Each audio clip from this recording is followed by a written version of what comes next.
अस्सलाम वालेकुम। आप अपनी स्क्रीन पर यह तस्वीर देख रहे होंगे। इस तस्वीर में लिखा है कि पाकिस्तानियों ने गाड़ियों वाली कंपनियों को एडवांस में 199 अरब 189 बिलियन रुपीस एडवांस डिपॉजिट करवाया हुआ है। और मैं गारंटी से कह सकता हूं कि इनमें से 80% तक लोग 70-80% लोग वो हैं जो इन्वेस्टर हैं, जो कंज्यूमर नहीं हैं, जो गाड़ी लेकर इस्तेमाल नहीं करेंगे, जो गाड़ी लेकर ऑन पर बेचेंगे। ये वो लोग हैं। 190 अरब के करीब रकम गाड़ियों में इन्वेस्ट है। और प्रॉपर्टी में कितनी इन्वेस्ट है इसका कोई तखमीना अभी तक मौजूद नहीं है। मेरे ख्याल में शायद आप हजारों अरब रुपए की बात कर सकते हैं जो लोग प्रॉपर्टी में इन्वेस्ट करके बैठे हुए हैं। पाकिस्तान में ये ट्रेंड क्यों है कि लोग गाड़ियों में इन्वेस्ट करते हैं, प्रॉपर्टी में इन्वेस्ट करते हैं, लेकिन बिजनेस नहीं करते, वो काम नहीं करते जिससे लोगों को रोजगार मिले। ये क्या वजह है? अब 190 अरब रुपए का मतलब है एक गाड़ी की कंपनी 25-30 अरब रुपए में आप नया पूरा का पूरा कार यूनिट लगा सकते हैं, कार मैन्युफैक्चरिंग यूनिट लगा सकते हैं। तो 190 अरब में तो आप 6-7 कार मैन्युफैक्चरिंग यूनिट लगा सकते हैं। यानी कि पाकिस्तान में जो 6-7 यूनिट हैं उसके पैसे कंपनियों के पास एडवांस में ही पड़े हुए हैं। तो क्या वजह है कि लोग गाड़ियों में इन्वेस्ट करके ऑन कमाने के लिए तैयार हैं, प्रॉपर्टी में इन्वेस्ट करके प्रॉपर्टी से जो वो कैपिटल गेन उनको आता है कुछ अरसे बाद वो बेचते हैं और वो जो है उसमें उनको जो पैसे बचते हैं वो कमाने के लिए तैयार है, लेकिन बिजनेस करने के लिए तैयार नहीं है। मैं बताता हूं क्यों। क्योंकि मैं भी एक बिजनेसमैन हूं। पाकिस्तान में बिजनेस करना निहायत ही मुश्किल काम है। पाकिस्तान में अगर आप बिजनेस कर रहे हैं, आपके पास लेबर वाले आएंगे, आपके पास फूड वाले आएंगे, आपके पास FBI वाले आएंगे, आपके पास 100 डिपार्टमेंट्स के लोग आएंगे जो आपकी जिंदगी को मुश्किल बना देंगे, जो कहेंगे जी ये डॉक्यूमेंट दें, वो डॉक्यूमेंट दें, ये काम करें, वो काम करें, आप ये नहीं कर रहे, आप वो नहीं कर रहे। अल्टीमेटली बात कहां पर खत्म होगी? यहां पर। और वो आपके साथ बार्गेन करेंगे, वो आपको कहेंगे जी आप पैसे दें, चलें ठीक है हम मैनेज कर लेंगे। जब आप बिजनेसमैन के लिए बिजनेस करना मुश्किल कर देंगे तो लोग अल्टरनेट रास्ते इख्तियार करेंगे। ना इंडस्ट्री लगेगी, ना लोग दुकानदारी करेंगे, बिजनेस करेंगे जिससे लोगों को नौकरियां मिले, जॉब क्रिएशन हो।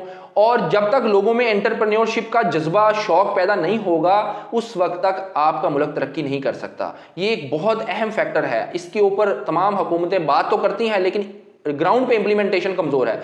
PTI हुकूमत का अगर मैं जो बिजनेस से जो को नुकसान पहुंचाने वाला अमल था, सबसे जो ज्यादा नुकसान पहुंचाने वाला अमल था PTI की पिछली हुकूमत में, जो फेडरल हुकूमत ने किया, वो था पॉज इंटीग्रेशन।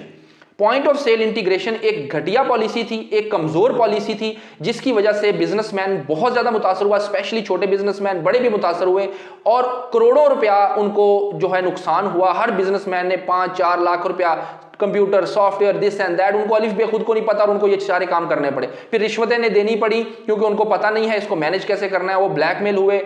और अजीब पॉलिसी है, यानी कि 1000 फुट की शॉप है तो उसके ऊपर आपको पॉज इंटीग्रेट करनी पड़ेगी, आपको सेल टैक्स पे करना पड़ेगा उन चीजों पर भी जो आपने दालें वगैरह किसी मनियारी की दुकान से या कहीं से आप बल्क में खरीदते हैं, उसका कोई इनपुट है नहीं और आप उसके ऊपर 17% अपनी जेब से सेल टैक्स पे करेंगे। आप मुझे बताएं, उसके साथ वाली दुकान 950 स्क्वायर फुट है, उसके ऊपर यह इंप्लीमेंटेशन नहीं है, सेल चाहे उसकी ज्यादा हो। तो आपने एक ऐसी कमजोर पॉलिसी बना दी जिसकी वजह से बिजनेसमैन को फायदा नहीं हुआ, नुकसान हुआ। आज कल परसों गवर्नमेंट को इस पॉलिसी को रिवर्ट करना पड़ेगा, वापस लेना पड़ेगा। जितनी जल्दी ले लेंगे उतनी जल्दी लोग इनको दुआएं देंगे। और अगर आपने सेल टैक्स इकट्ठा करना है, करना चाहिए, कोई भी मुल्क बगैर सेल टैक्स के नहीं चल सकता। इसके ऊपर पहले भी मैंने बात की है। और उसके लिए क्या प्रोसीजर है? सबसे अच्छा जो काम था हुकूमत पाकिस्तान का, जो PTI हुकूमत ने पिछले दौर में किया, वो था मैन्युफैक्चरर को। आप मैन्युफैक्चरर एक बॉटल नेक है, आप जब उसकी बॉटल नेक के ऊपर फिल्टर लगा देंगे, उसमें से जो चीज निकलेगी वो फिल्टर होकर निकलेगी। आप कहते हैं कि उसमें से हर गिलास में चीज है और वहां से हम इकट्ठा करके लेकर आए, वो मुश्किल है बल्कि नामुमकिन है। तो बॉटल नेक मैन्युफैक्चरर है, आपने उनके ऊपर सख्ती की। पहले वो 2 नंबर इनवाइसिस करते थे, अब उन्होंने कम कर दी। 100% खत्म नहीं हुई, कम हो गई। ट्रैक एंड ट्रेस सिस्टम लेकर आए, मैन्युफैक्चरर पे आपने लगाया, बहुत जबरदस्त है। वहां से आप सेल टैक्स इकट्ठा कर रहे हैं और मेजर सेल टैक्स कलेक्शन हो भी मैन्युफैक्चरर से रही है। तो आप उसको पकड़ें, उसके जरिए आप जो है वो टैक्स को इंप्रूव करें। लेकिन जब आप छोटे दुकानदार पे ले आते हैं तो वो आपको बदवाएं भी देता है, वो डिस्टर्ब भी होता है, वो रिश्वत भी देता है और उससे रिश्वत के रास्ते खुलते हैं, करप्शन, मजबूर हो जाता है। वो क्या करे, उसको पता ही नहीं कि उसने इसको मैनेज कैसे करना है। मुझे बताएं, मैं एक कंज्यूमर हूं, 2 दुकानें साथ साथ हैं, एक 1000 स्क्वायर फुट की है, एक 950 स्क्वायर फुट की है। 1000 स्क्वायर फुट वाले से आप 17% टैक्स चार्ज कर रहे हैं, उसके पास इनपुट है नहीं, वो 100 रुपए की लेके 170 117 की बेच रहा है और दूसरा जो है वो 100 रुपए की बेच रहा है। अब मुझे ये बताएं, मैं एक एज अ कंज्यूमर 117 की लूंगा या 100 रुपए की लूंगा? तो 117 वाले की दुकानदारी तो डेड हो जाएगी। आप उसको किल कर रहे हैं, आप उसको बेनिफिट देने की बजाय नुकसान पहुंचा रहे हैं। और सोने पे सुहागा देखें, जो बंदा पॉज इंटीग्रेट करवाएगा उसको हर इनवाइस पर 1 रुपया एफबीआर को देना है। उल्टा होना चाहिए था, एफबीआर को चाहिए था कि हर इनवाइस पे 100 रुपया हम आपको देंगे, 2 रुपए हम आपको देंगे, क्योंकि आप हमारे लिए एफर्ट कर रहे हैं, आप टैक्स कलेक्शन में हमारी मदद कर रहे हैं, हम आपको ही बेनिफिट पहुंचाएंगे। नहीं जी नहीं, उल्टा करना है, 1 रुपया आपने हमें इनवाइस का देना, क्योंकि हमारा जो है वो काम बढ़ रहा है। बड़े अफसोस की बात है, मैं समझ नहीं पाता ये पॉलिसीज बनाते कौन है, कौन से लोग हैं एफबीआर में बैठे जो ये पॉलिसीज बनाते हैं। तो बराए मेहरबानी खुदा के लिए कुछ सोचें, इस पॉज इंटीग्रेशन सिस्टम को रिवर्ट करें। आज कर लें, कल करने करना पड़ेगा, क्योंकि पाकिस्तान की ग्राउंड रियलिटी से मैच नहीं करता। पाकिस्तान के जो कंज्यूमर है, जो दुकानदार है, वो इतना लिटरेट नहीं है, पढ़ा लिखा नहीं है, वो इसको मैनेज ही नहीं कर सका, वो कर सकता भी नहीं है। उसको 90% चीजें जो हैं वो बगैर सेल टैक्स की मिलती है। मैं आपको एक छोटी सी एग्जांपल देता हूं, ये खुद मैंने पर्सनली सर्वे किया है अच्छे दुकानदारों के पास अपने शहर में। मैं उनके पास गया, मैंने कहा जी बताएं आपको क्या मुश्किलात है। उन्होंने कहा जी हमें सबसे बड़ी मुश्किल ये है कि अगर एक ब्रांड है सिगरेट का, फॉर एग्जांपल XYZ सिगरेट का ब्रांड है, हम उसे कहते हैं आप हमें इनवाइस दो, वो कहता है मैं आपको इनवाइस नहीं दूंगा, आपने माल लेना है, ले नहीं लेना ना लें। अब मुझे बताओ, उस सिगरेट के ब्रांड की जो कस्टमर है उसने वही सिगरेट पीनी है, मैं उसको ये तो नहीं कह सकता कि आप ये वाली सिगरेट पी लें क्योंकि मेरे पास वो नहीं है, तो मेरी दुकानदारी तो खत्म हो जाएगी। और ब्रांड को पता है कि ही इज पावरफुल, उसके पास ताकत है, वो मुझे मजबूर कर देगा, मैं उससे माल लूंगा और विदाउट इनवाइस लूंगा, तो मैं कहां जाऊं बताएं। तो ये बहुत बड़े मसाइल हैं। आपने अगर पकड़ना है तो मैन्युफैक्चरर को पकड़ें। बिजनेसमैन उस वक्त बिजनेस करेगा, लोग इन्वेस्ट करेंगे जब आप उसको आसान बनाएंगे।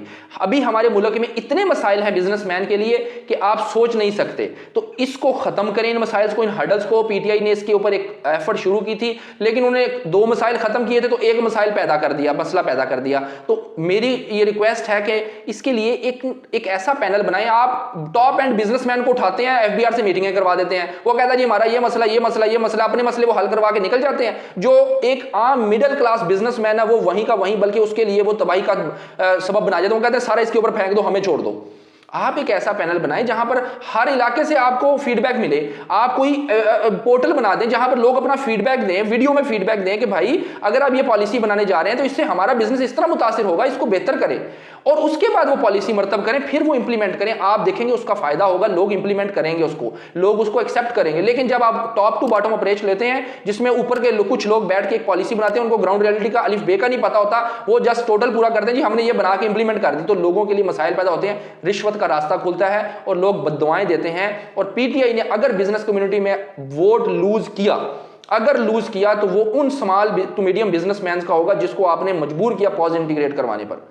उम्मीद है कि मेरा ये पैगाम वहां तक पहुंचेगा जहां पर इसका सोल्यूशन मौजूद है, यानी कि टॉप एंड तक जहां पर ये पॉलिसी बनती है। और ये तभी मुमकिन है जब आप इस वीडियो को लाइक करेंगे, शेयर करेंगे और कोशिश करेंगे कि मेरे बाजू बने, ताकि हम इस पैगाम को पूरे पाकिस्तान में फैलाएं और हर बंदा हमारा साथ दे। तब हम इस पॉलिसी को रिवर्ट करवा सकते हैं, हम इसके लिए अपनी आवाज उठा सकते हैं और अपने बिजनेस को प्रोटेक्ट कर सकते हैं।